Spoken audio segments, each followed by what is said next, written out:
Hi guys, thank you for joining me. I hope everyone's going to have a wonderful Thanksgiving get together with all their friends and family this coming Thursday.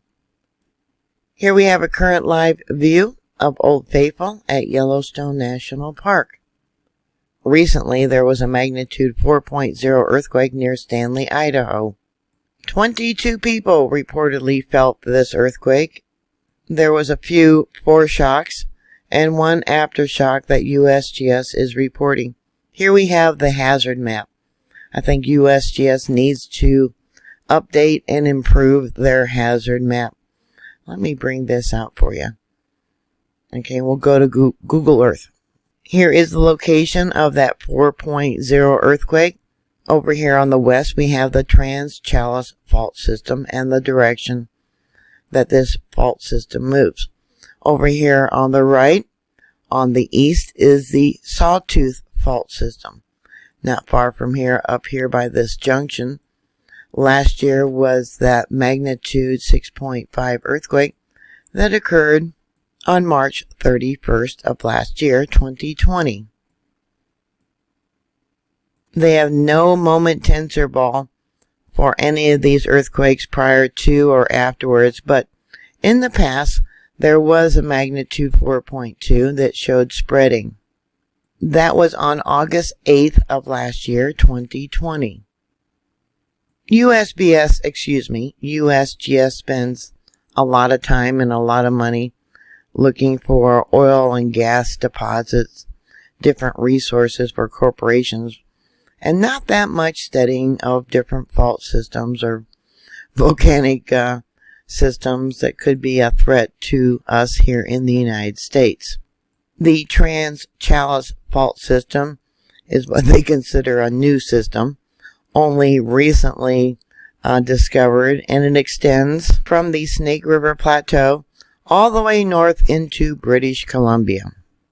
The eastern Snake River Plateau plain is the southern boundary of this extension, of the Eocene extension. This is when the Pacific Plate was subducting under the North American Plate in what they would consider in geological times the recent movement of the tectonic plates.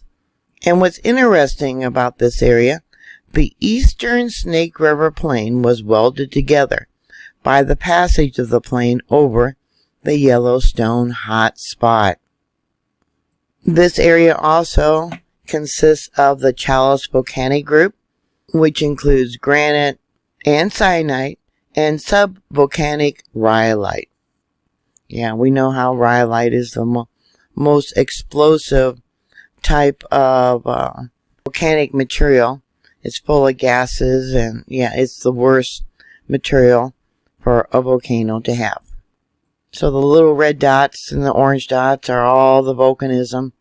And over here is the Snake River Plateau, where Yellowstone's eruption slowly worked its way up to where it currently is at. The Chalice volcanic group covers approximately 25,000 square kilometers in Idaho, making it the largest of the Eocene volcanic fields. The Eocene geologic setting of the Chalice volcanics is commonly accepted as an extension basin related to the subduction of the oceanic Farallon Plate beneath the continental North American Plate. And there's different parts of it still stuck underneath the North American Plate and going all the way down to South America. And they have different images here showing the subduction. We got shallow subduction, we got steep subduction, and yeah, the Chalice volcanic field. And a little bit farther to the right would be Yellowstone. Within this area, the whole lithosphere has been damaged because of the collision. And if I bring it out a little bit farther out, you'll see this black line on the right. That is the Yellowstone uplift. Going back to this 4.0 earthquake, I tracked these earthquakes along this one fault zone, this one right here. And you can see If I bring it in, it's in a valley, which would be a fault system. They did not have any moment tensor balls. They didn't have any information on which way this fault slipped. But see that as I move it? The fault system there, down in the valley, on both sides of the valleys. More than likely, we had uplift on one side, probably spreading. I'm just guessing because nothing was available. Here we have the spectrograms that I'm showing you. This is from the borehole from the Madison River area. This is the area which we're currently having uplift. They may claim that the uplift is caused by water penetrating down into the fault system, but this last year was one of Yellowstone's driest years. This next one is Denny Creek. Here we have Lake Butte, and this one here on the far right is Little West Thumb. And we'll look at the earthquake there. This is that 4.0 earthquake as it came in at Yellowstone. The USGS hazard assessment map does not have an update showing that Chalice fault system, and it doesn't show an update for the magnitude 6.5 earthquake for the Sawtooth Mountain Range. They really should have that updated. Yeah, this is highly improbable. I think the threat would be greater in this location.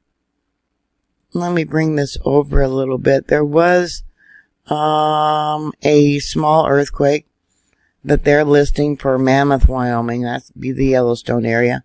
A magnitude 1.3, 7.6 kilometers in depth.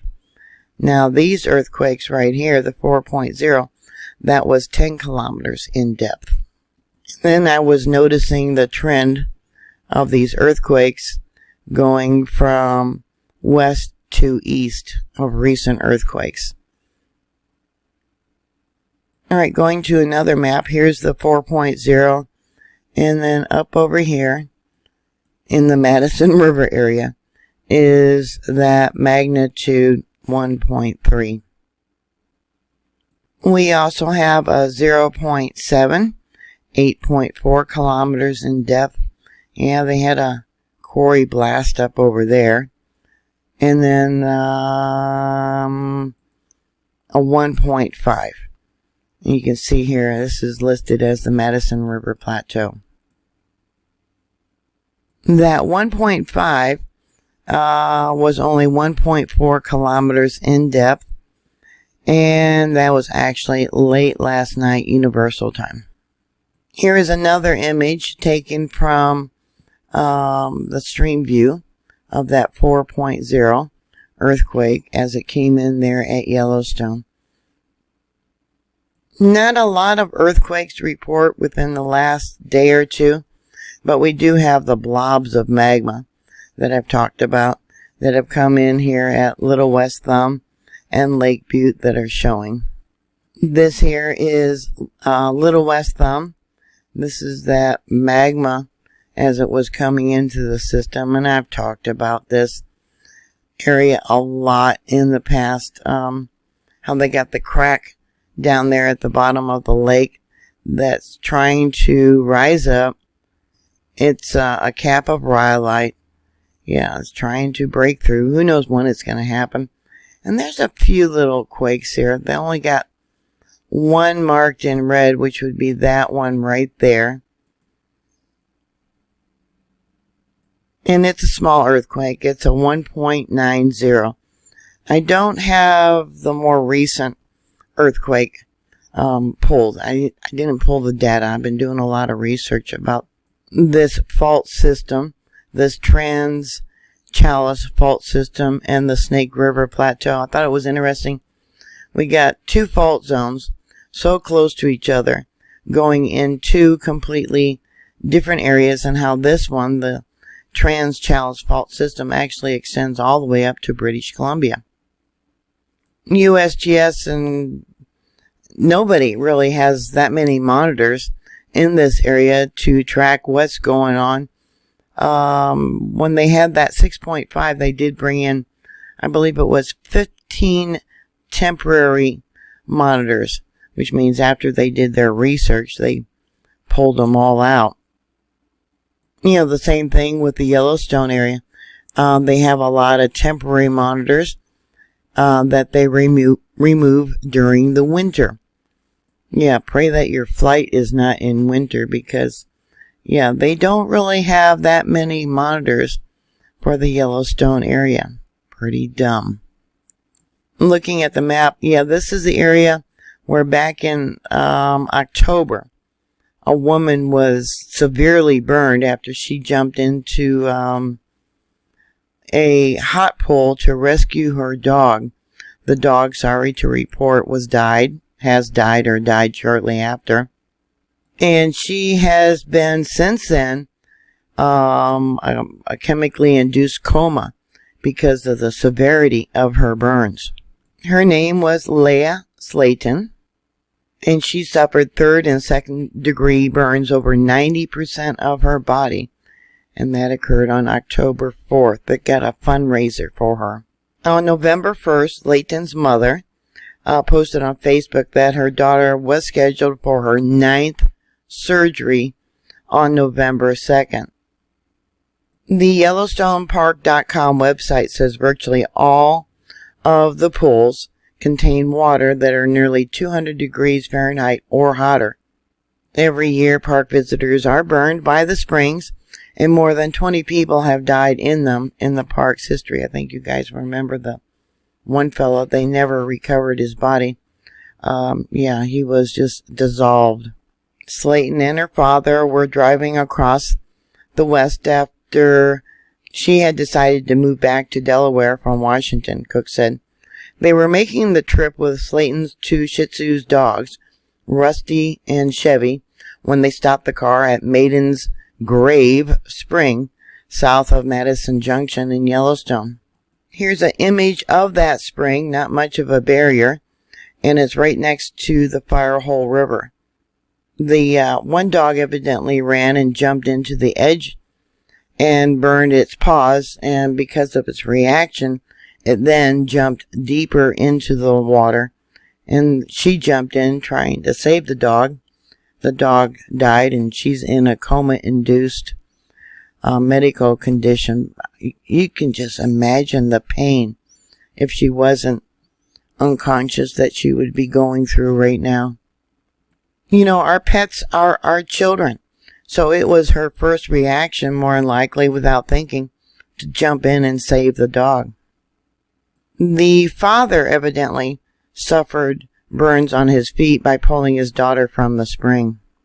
Laia's sister and a senior at Hayes, I guess that's the school they went to, said the family business of Delco Heating and Cooling has been inactive because her parents are in Idaho with her sister. Her medical expenses are mounting. At the time, income from the business has slowed. Well, they got the pandemic. He's got injuries himself that he sustained from saving his daughter. So they have a GoFundMe. It says, please help my family and Laiha recover. I'll give you a link if you guys want to help donate to that family. So far they've managed to collect. Sorry if I sound upset because I feel for these people. $79,546. So the temperature of the geyser was 190 degrees. And wherever they sent the daughter, they got travel expenses. She must be in a different state. And she mentions an Instagram account. I don't have Instagram. The park is closed right now. They evidently closed earlier than what they normally do. I believe November 8th was the last day that the park was open. They closed up about the same time that the animals and the buffalo were leaving the park. Kind of a coincidence, I think. But anyways, that's all I have for you right now. If any thoughts or comments, definitely send prayers to that one young lady. Please put those comments down below. Thank you very much for your support. Please stay safe, and I'll talk to you later. God bless y'all.